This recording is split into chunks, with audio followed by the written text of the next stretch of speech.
Hi everyone, welcome to another video. My name's Indy, and if you're new here, thanks for clicking on this video and giving me a chance to show you what I'm about. Today I'm going to go over what you would need for a new puppy. I have a miniature Dachshund and her name's Zoe, and she's a puppy. We got her about 4 months ago.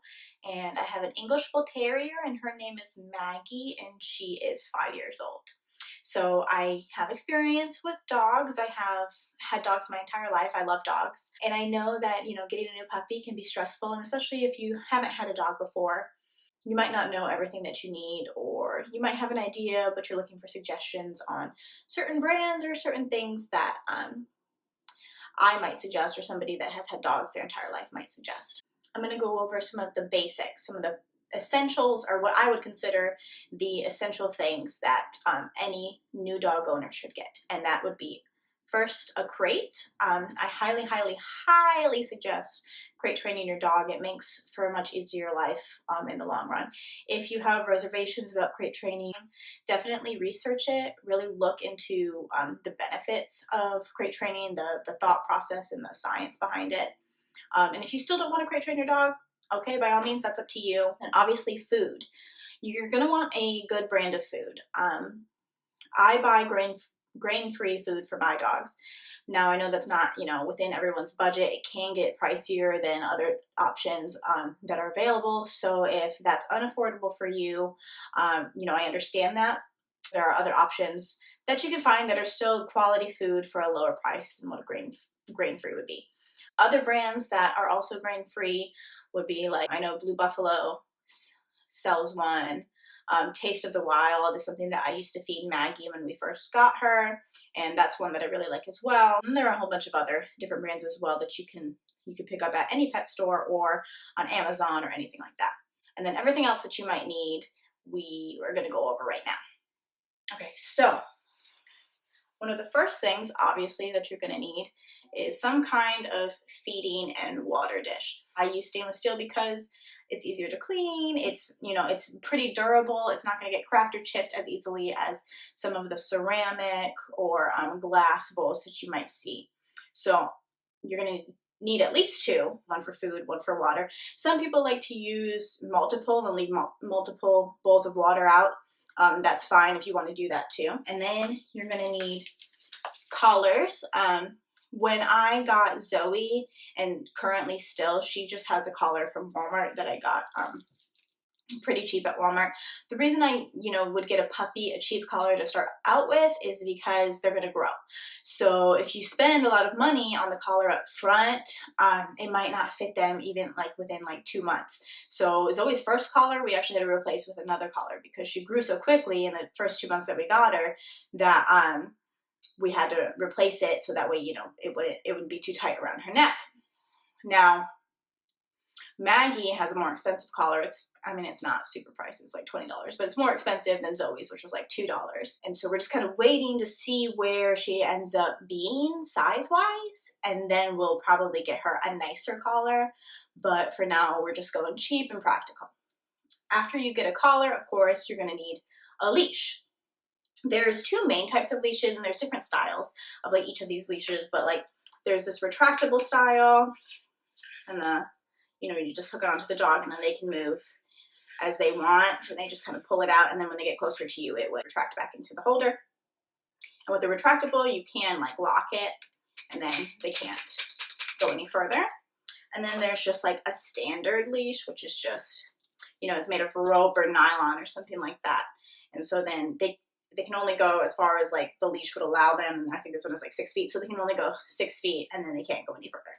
There's pros and cons to either one of these. I prefer, when I first get a dog, to use one that is not retractable, and the reason I like that is because that way they can learn leash manners. I like this for the freedom that it provides, but if your dog doesn't have leash manners or isn't, well trained or doesn't have good recall, it can be problematic. So I typically start off, like I said, with a nylon leash, and then as they learn their leash manners, I move to a retractable. Along with a leash, you're going to want a plastic holder, and then these little poopy bags. This I think I got actually from Dollar Tree or something like that. And then the poopy bags I buy in bulk off of Amazon. And I can link a lot of this stuff in the description box below for anyone that might be looking for ideas of stuff that they might want. And then along with the crate, I suggest you get bedding. Now, I always start off with blankets.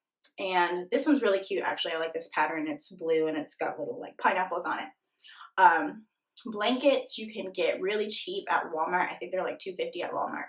So the reason I suggest getting blankets to start with and getting a lot and getting them cheap is because when you're potty training a dog, they're likely to have accidents in their crate. So these are nice because you can just throw them into the washer and replace it very easily. Beds are great, and whenever the dog is older and is more reliable with holding their bladder, that's when I move to a bed. But to start off with, I like stock up on these $2.50 blankets from Walmart. They come in all different patterns, all different colors, and I get like, I don't know, probably I have maybe 10 of these laying around my house, and I get a lot of them, and I just keep them ready and stocked, so that way I have them for potty training. Makes life a lot easier. To go on with the potty training aspect of this, you're going to need potty pads, and this one again I think is from Walmart, and you can buy these in bulk on Amazon. You can get them at Walmart. I always just get a big pack because it's cheaper in the long run to get one big pack. But the potty pads are just these big pads that look like this, and they catch little accidents that might happen. Some people use them and actually train their dogs to go on the potty pad, and then they sometimes transition to like grass pads, which I have one on my patio that they learn to go on the potty pad, and then they learn eventually to go on the grass pad. Other people just use them in the crate as sort of like a backup just in case the dog does have an accident, and then they train them to go outside and eventually do away with potty pads completely. Continuing on with potty training, one more thing. You're going to need some kind of cleaner for if a dog has an accident in your house. The one that I use is called Angry Orange Super Strength Odor Neutralizer. This is probably the best thing I have purchased since having a puppy. There's a lot of different types of odor neutralizers. Definitely get one that has enzymes in it. It's enzymatic. That's what's going to really get rid of urine smell for your dog. Just because you can't smell it doesn't mean that the dog can't smell it, because you know they have much stronger senses of smell than humans do. This one does smell like oranges, and it is the most powerful thing, the most powerful scent that I have ever smelled in my life. Get a glass spray bottle, and then I do a tablespoon of this with just regular tap water, mix it all together, and spray it on any accidents that Zoe might have, and let it sit for about 5 minutes, clean it up, and we're good to go, and it leaves a nice orange scent. If you buy this, do not use the whole thing. Don't use it concentrated. Mix it with water, because if you use it concentrated, you are going to be overwhelmed with orange smell. And then obviously you're going to want treats. I have two types here. These are bigger and these are smaller. If you're planning on training your dog, you're going to want smaller treats. If you're just giving your dog treats just cause, then bigger ones are fine. Both of these, I believe, are grain-free. I know these ones are grain-free. I think these ones are low as well.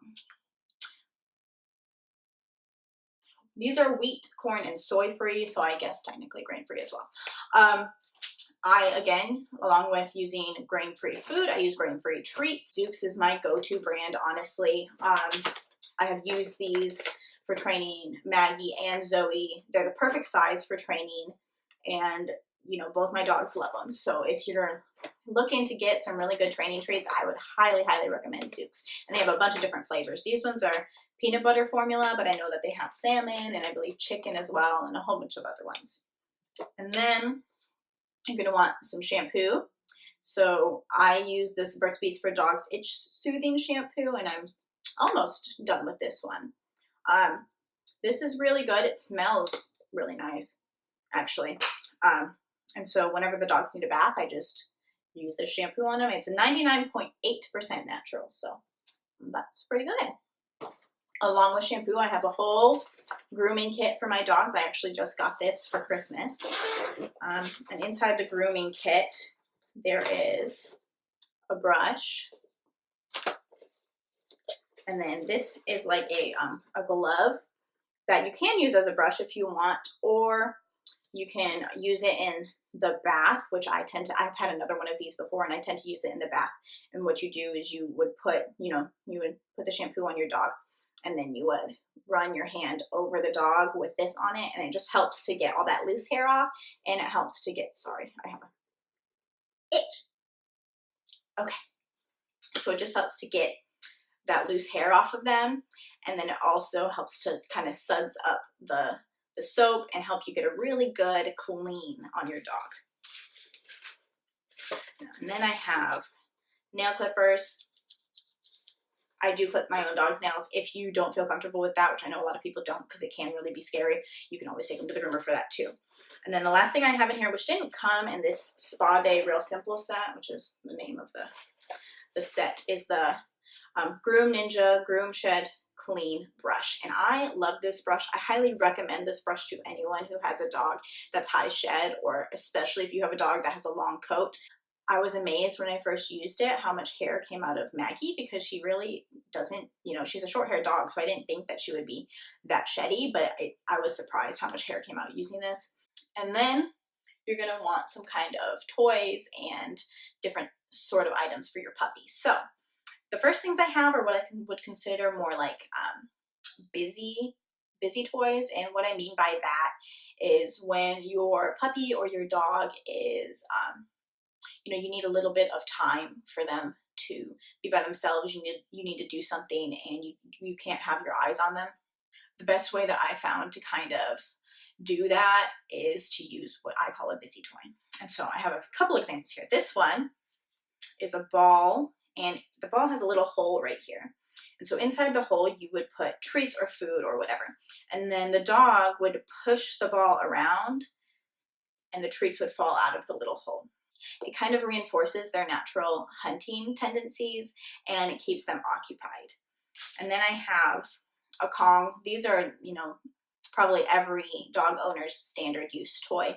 I like to fill these with something and then freeze them. And there's a lot of different recipes you can find. You can make up your own, and then you just fill them up and you would give them to your dog. On a frozen Kong, I can get about an hour out of it, where the dogs are completely invested in getting the food out, and I have about an hour before they're looking for something else to do. And then this is a little Nylabone. Nylabones are great chew toys. There are different types that you can get whenever you get a puppy. There are softer ones, and then they correlate with how much of a chewer your specific dog is. This one is a Christmas edition one, so it was limited edition. I don't know if I'm going to be able to find this and link it for you, but I can link a whole bunch of different other ones for you guys. The thing about Nylabones is some dogs can completely destroy these. Other dogs barely nibble on them. If your dog is likely to completely destroy it, if they're a power chewer, you need to keep an eye on your dog with them, because these are not digestible if they get into your dog's system. A lot of dogs have previously been in vet emergency rooms because of Nylabones. So if you're going to use it, think about safety, think about caution, because it can be dangerous. But just because it can doesn't mean it will. It really depends on your specific dog. So with Zoe, we use them. With Maggie, I tend to shy away with them because Maggie's more of a power chewer and Zoe's more of a nibbler. So besides just busy toys, I also recommend getting, fun play toys. And I also recommend getting toys that are sort of different, to keep your dog interested and to also see what they like. So this toy here is more of a plushy toy. It's a little cookie, and it has a squeaker in it. So this is like your standard plushy squeaky toy. And then I have this one as well, which is more like a tuggy toy as well as a crinkle. And it does also have a squeaker. So this one crinkles, and it has a ball on the inside, and it has this texture, this bumpy texture for them to chew on. And then this is just a rope, a standard rope. So they're all three slightly different. They have different textures, different colors, different sounds going on. And so that kind of keeps Zoe more interested in them than if I were to just buy her a bunch of, let's say, like just squeaky toys. I do rotate her toys out, so I give her about 2 or 3 for the day, and then I take those and they go into the washer, and then I'll give her like 3 more toys. Keep in mind that you might want to get at least 3 that are slightly different and just sort of rotate them out so your dog stays interested. And then these 2 last things, they aren't really necessities, but I found that they've made things easier for me. The first thing is this water bottle that's like a travel bottle.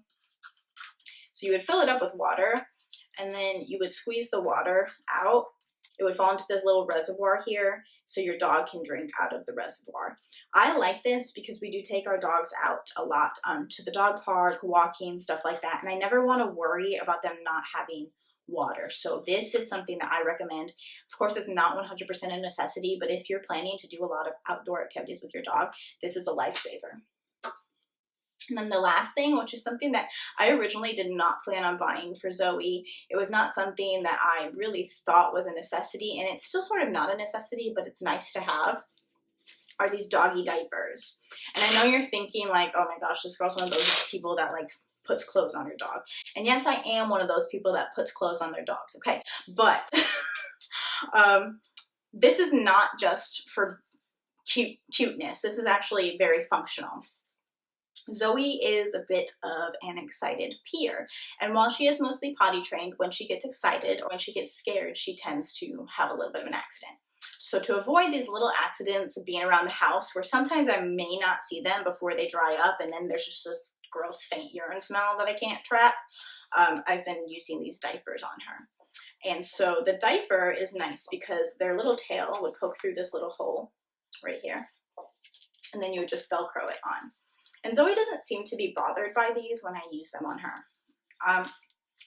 I like them, again, because it just keeps accidents from falling all around the house. And I get to spend more time with Zoe, and she has less time in her crate. I get scared, you know, that when it gets close to her potty time, that she is going to have an accident. So instead of keeping her crated majority of the day, I now just pop a diaper on her when it gets close to her potty time, and then I don't have to worry so much about a potential accident happening. I would say that these are not, you know, these are not something to be used in place of potty training, but if you're going to use them as a potty training aid, then by all means, go for it. That's all I have for you guys today. Thank you for watching. If you guys can think of anything that I missed or anything that you would suggest for new puppy owners, please comment it down below and let people know what, you know, your suggestions are. I would love to hear it as well. And thank you so much, and I'll see you guys next time.